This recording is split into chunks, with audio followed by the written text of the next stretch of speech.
జగ్గయ్యపేటలో తనకే విజయావకాశాలు ఎక్కువగా ఉన్నాయని వైకాపా అభ్యర్థి సామినేని ఉదయభాను అంటున్నారు. గత ఎన్నికల్లో ఓటమి పాలైన ఆయన ఈసారి విస్తృతంగా ప్రచారం చేస్తున్నారు. అధికార పార్టీ అభ్యర్థిపై విమర్శలు గుప్పిస్తూ ప్రచారం సాగిస్తున్న ఉదయభానుతో ఈటీవీ ముఖాముఖి.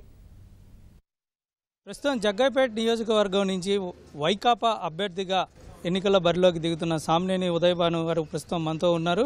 అదే గతంలో ఆయన కాంగ్రెస్లో 3 సార్లు పోటీ చేసి 2 సార్లు గెలిచారు. అదేవిధంగా వైకాపా నుంచి ఈసారి బరిలోకి దిగి ఖచ్చితంగా గెలిచేందుకు ప్రణాళికలు రూపొందిస్తున్నారు. అసలు ఏ విధంగా ప్రజల్లోకి వెళ్తున్నారు వారిని అడిగి తెలుసుకుందాం. ప్రస్తుతం వైఎస్ఆర్సీపీ తరఫున మీరు బరిలోకి దిగుతున్నారు. ఈసారి మీరు ఏ ప్రణాళికతో ముందుకు వెళ్తున్నారు?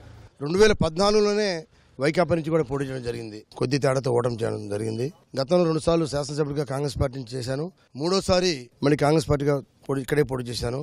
తప్పనిసరిగా జగ్గయ్యపేట నియోజకవర్గ ప్రజానీకం అంతా కూడా ఆదరాభిమానాలు నా వైపు ఉన్నాయి. నేను అధికారంలో ఉన్నా అధికారంలో లేకపోయినా కూడా ఎప్పుడు ప్రజల మధ్య ఉంటూ ప్రజా సమస్యల కోసం అనేక రకాలుగా పోరాటాలు చేస్తున్నాం. ఎప్పుడు ప్రజల మధ్య ఉంటున్నాం.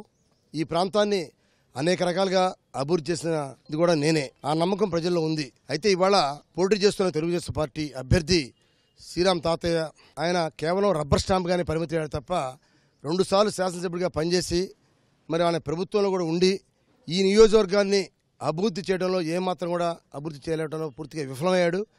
ఇక్కడ ఈ ప్రాంతంలో ఒక్క పరిశ్రమ కూడా తీసుకురాలేకపోయాడు. కనీసం సాగునీరు ఎన్ఎస్పి కాలం నీళ్లు కూడా రైతాంగానికి అందించడంలో కూడా విఫలమయ్యాడు. అతని పట్ల రైతాంగం కానీ యువకులు కానీ ఒక పక్క ప్రభుత్వంలో ఉన్నాడు. అనేక రకాల అవకాశాలు ఉన్నాయి. అయినప్పుడు కూడా ఏమాత్రం కూడా ఈ నియోజకవర్గాన్ని పట్టించుకోవడంలో పూర్తిగా విఫలమయ్యాడు. నేను గతంలో చేసిన కృషి అభివృద్ధి ప్రజల మనస్సులో నాటుకుపోయింది. తప్పకుండా నాకు విజయ అవకాశాలు చాలా ఎక్కువగా ఉన్నాయి.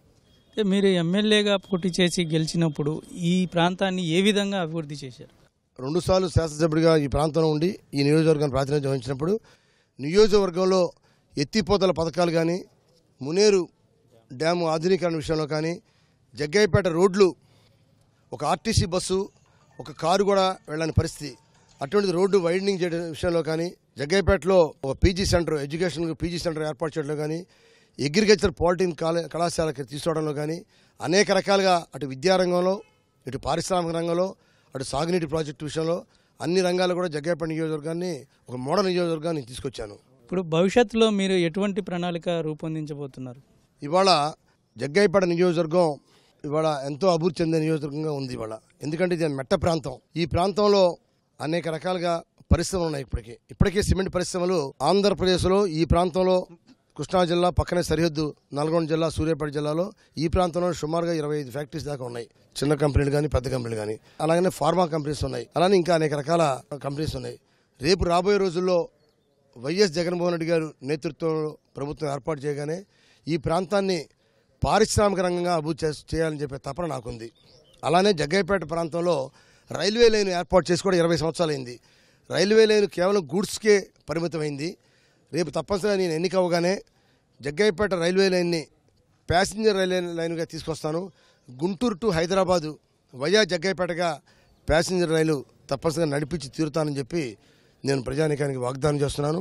ఇవే కాకుండా ఇక్కడ సుబాబు పంట చాలా ఎక్కువగా ఉంది. సుబాబు పంటకి పండిన పంటని ఎక్కడో Sirpur Kagaz Nagar, Rajahmundry paper mill, Bhadrachalam paper మిల్లుకి పంపిస్తున్నాం. దానివల్ల రైతులకి అనేక రకాల ట్రాన్స్పోర్ట్లో చాలా డబ్బు ఖర్చు అవుతూ ఉంది. కాబట్టి ఈ ప్రాంతంలోనే ఒక పేపర్ ఇండస్ట్రీ కూడా తప్పకుండా నేను తీసుకొస్తానికి ప్రయత్నం చేస్తాను. జగ్గయ్యపేటని ఒక మోడల్ నియోజకవర్గంగా తయారు చేసేందుకు భవిష్యత్తులో మేము కృషి చేస్తామని ఆయన ధీమా వ్యక్తం చేస్తున్నారు. కెమెరామెన్ భాస్కర్తో జయప్రకాష్, ఈటీవీ న్యూస్, జగ్గయ్యపేట, కృష్ణా జిల్లా.